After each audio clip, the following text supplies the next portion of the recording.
What's happening, guys? Welcome into another boxing breakdown and prediction show for this weekend's undisputed junior welterweight clash over in Scotland between, the man who holds all the belts right now at 140, Josh the Tartan Tornado Taylor, as he takes on English mandatory challenger Jack Catterall this weekend over in the Hydro, Glasgow. So let's get into it. Now, first things first, obviously, Josh Taylor, pretty much unsurprisingly, comes into this one as the prohibitive minus 2,000 favourite. Huge odds there, with Catterall coming back at a plus 900. And, it's obvious to see why. Catterall completely unproven at this level.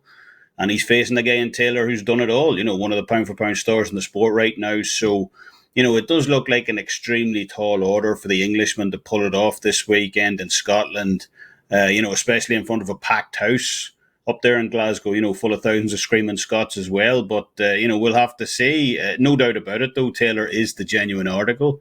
Very, very few people in boxing have been able to emulate what he's been able to do in the time allotted in the sport, become an undisputed four-belt world champion in less than 20 fights.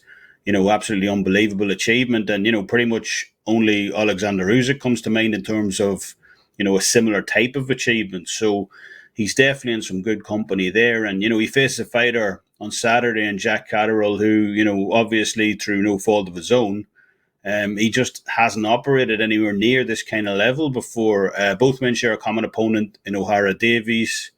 And what's kind of interesting about that is, prior to the Taylor versus Davies fight back in 2017, that fight was seen by many as a kind of 50-50 fight. Both guys were unbeaten at the time, I believe. O'Hara Davies was with Eddie Hearn as well, being heavily promoted there. And in fairness to Davies, he is a fighter with some fluid movement in there, but, Taylor absolutely beat the brakes of him in that one. Started hunting him down pretty much from the opening bell, finished him with a brutal attack in the seventh round to close the show. And, that was the first we were aware of just how good Josh Taylor was. I personally saw Josh Taylor on the undercard of Frampton versus Santa Cruz 2 out in Las Vegas at the start of 2017. But, he'd effectively only just started out then.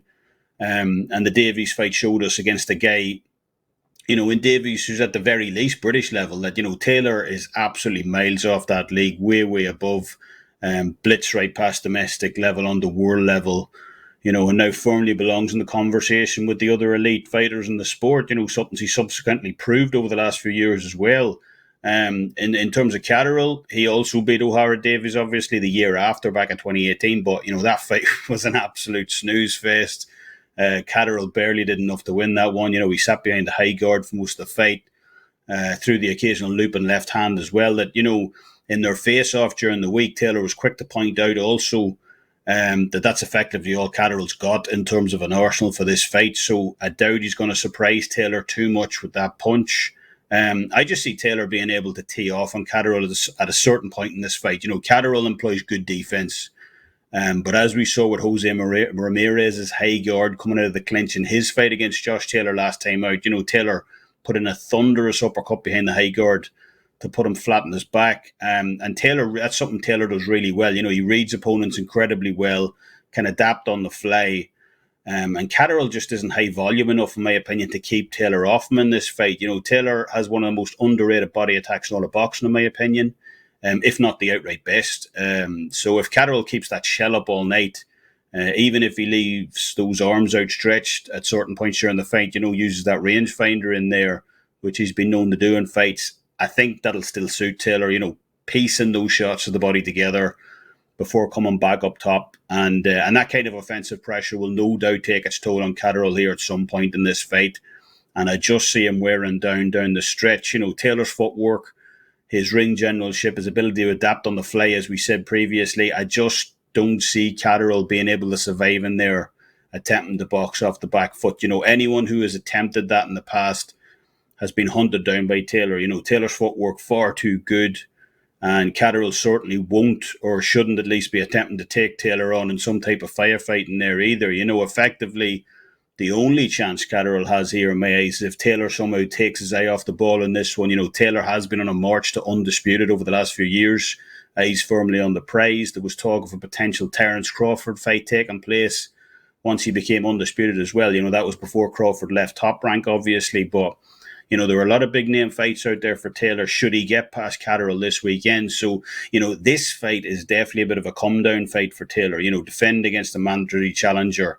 But the fact of him fighting in front of a packed house in Glasgow, in front of thousands of Scottish fans, his first fight there in 3 years, I just don't see Taylor, taking his eye off the ball here. So I'm going to take Taylor by stoppage around 7-12 at plus 150. I do see Taylor hunting him down and getting the stoppage at some point in this fight. But with Catterall, he has reasonably good defense. I do think he can hang around in this one for a while, make life somewhat difficult for Taylor early in there. But at the end of the day, that pressure's going to tell. It's got to be Taylor for me in this one. He's too good, he's too strong, and he's just levels above Catterall at this stage of their careers. So that'll wrap things up for this episode. As always, leave us your thoughts in the comments section below, and you can catch me over on Twitter at TheSportsWolf83 and at my handicapper page, Kevin Dolan, over at WagerTalk. As always, thanks for listening. Till next time, Slán Abhaile.